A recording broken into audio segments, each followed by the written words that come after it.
Bismillahirrahmanirrahim. Assalamualaikum warahmatullahi wabarakatuh. Untuk hari ini kita akan sambung pada subtopik yang seterusnya, iaitu SIF Analysis dalam unit 2 Soil Classification. Untuk hari ini saya ingin menerangkan ataupun menunjukkan berkenaan dengan pengiraan SIF Analysis.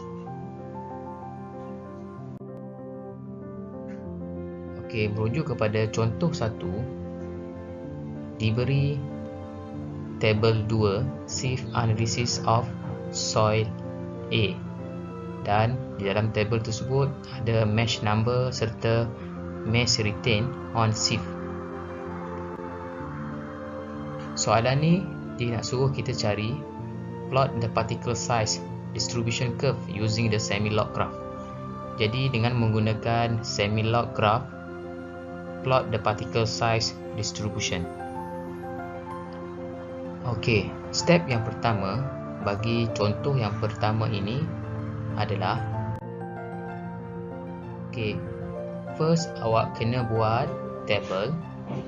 Di dalam table tersebut ada aperture, ada percentage retain, ada cumulative dan percentage final.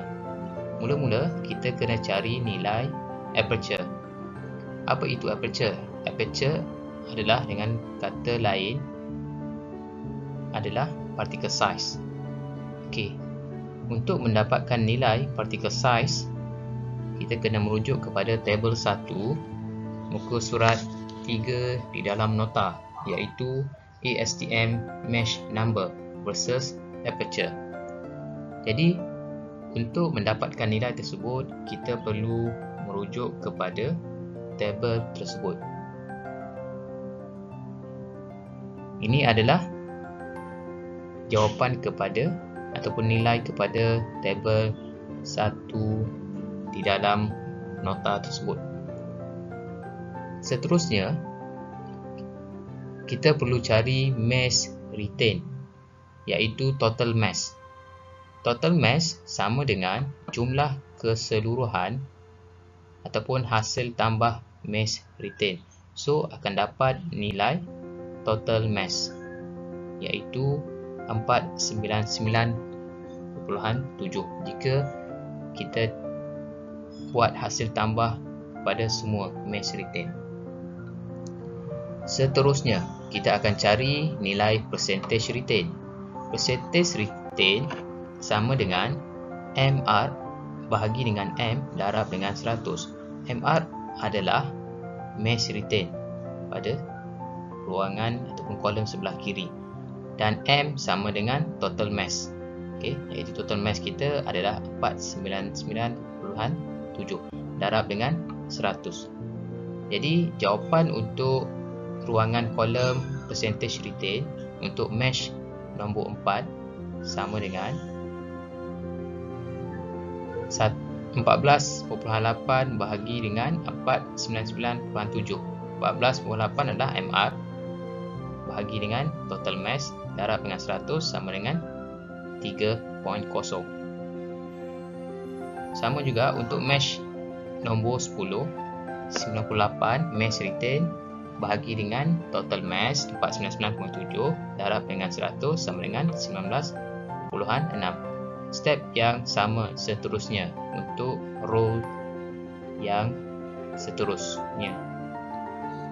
Okey, so jadi untuk percentage retain, akhir sekali kita akan dapat nilai 100. Okey. Seterusnya kita akan cari nilai cumulative percentage retain. Macam mana kita nak cari percentage cumulative? Cumulative adalah hasil tambah keseluruhan. Okey, so cumulative percentage retain untuk mesh nombor 4, 0 tambah dengan percentage retain untuk mesh nombor 4 sama dengan 3. So 3 akan tambah dengan 19.6 sama dengan 22.6. Sama juga 22.6 tambah 18 sama dengan 40.6. 40.6 tambah 36.4 dapat 77. Seterusnya. sehingga kita akan dapat nilai 100. Seterusnya, untuk mencari percentage final, kita perlu tolak 100 perlu tolak dengan cumulative percentage retain. So, untuk mesh nombor 4, percentage final sama dengan 100 tolak 3. Seterusnya, 100 tolak 22.6 dapat 77.4. 100 tolak 40.6 dapat 59 dan seterusnya. Alright. So, kita akan dapat satu jadual lengkap bagi pengiraan kita. Okey. Seterusnya kita akan plot hasil daripada dapatan data kita ni ke dalam kertas semi-log graph. Untuk mendapatkan data dalam table untuk dimasukkan dalam kertas semi-log graph, kita perlu ambil nilai aperture ataupun particle size untuk diletakkan pada paksi X, dan percentage final kita akan letak pada paksi Y. So, untuk dapatkan particle size distribution curve, particle size versus percentage final. Okay, kita tengok kepada semi-log graph kita. Okay, saya dah hasilkan siap-siap particle size untuk paksi X dan percentage final untuk paksi Y. First kali kita akan ambil kertas semi-log graph. Okey, kertas semi-log graph, apa yang perlu kita plotkan di dalam kertas tersebut? Yang pertama, awak kena letak tajuk bagi graf tersebut, iaitu particle size distribution. Seterusnya, kita buat paksi X, dan paksi X ni adalah mewakili particle size dalam unit mm. Kita buat paksi Y. Next, paksi Y mewakili percentage final. Daripada graf tersebut, paksi X dan paksi Y, kita akan plot point di semi-log graph. Okey, macam mana kita nak plot?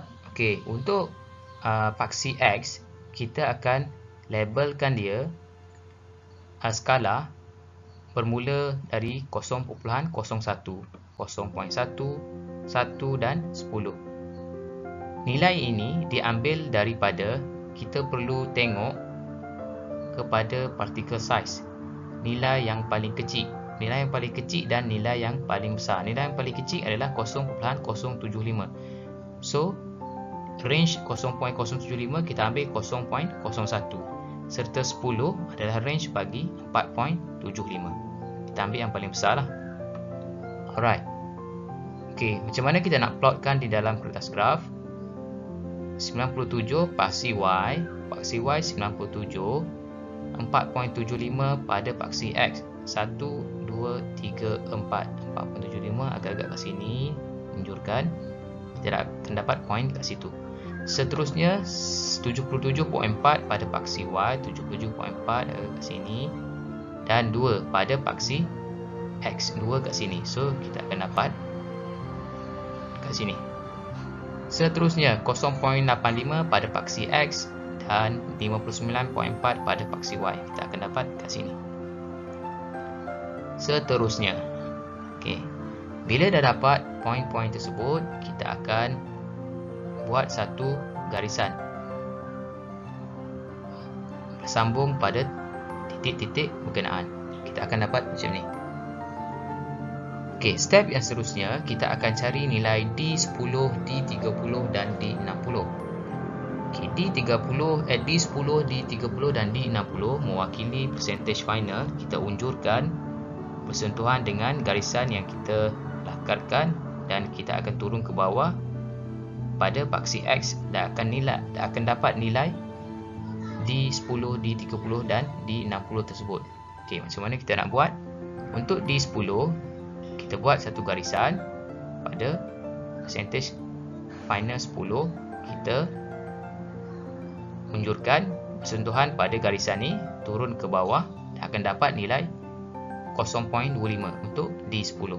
Seterusnya D30, unjurkan sentuh pada garisan turun ke bawah pada paksi X dan akan dapat 0.52 untuk D30. Untuk D60 seterusnya, sentuhan pada titik turun ke bawah pada paksi X dan kita akan dapat nilai D60 0.9. So, daripada graf kita akan dapat nilai D10, D30 dan D60. From the graph, it was found that D10 sama dengan 0.25 mm, D30 sama dengan 0.52 dan D60 sama dengan 0.9. Then, calculate the uniformity coefficient UC as in equation 2.1. So, kita akan kira nilai UC seperti dalam equation 2.1. UC sama dengan D60 bahagi 10. So, UC sama dengan 0.9 bahagi dengan 0.25 sama dengan 3.6. Dan kita calculate nilai coefficient of gradation iaitu CC as equation 2.2. CC equal to D30 kuasa 2 bahagi dengan D10 darab dengan D60. Jadi CC sama dengan 1.2. Kita dah dapat nilai UC dan kita dah dapat nilai CC. Kemudian kita describekan hasil calculation kita. As a conclusion, based on the result, since UC yang kita dapat tadi 3.6 lebih kecil daripada nilai 4, so kita gradekan dia sebagai poor graded soil. Jika nilai lebih besar daripada 4, well graded lah. So kita dapat result kurang daripada 4 untuk nilai UC. Untuk nilai CC sama dengan 1.2 and is between the range of 1 dan 3. Jadi nilai CC yang kita dapat dia berada di dalam range 1 dan 3. So kita concludekan nilai CC sebagai well graded soil. So itu saja untuk pengiraan SIF analisis. Sekian, terima kasih. Jumpa lagi. Assalamualaikum.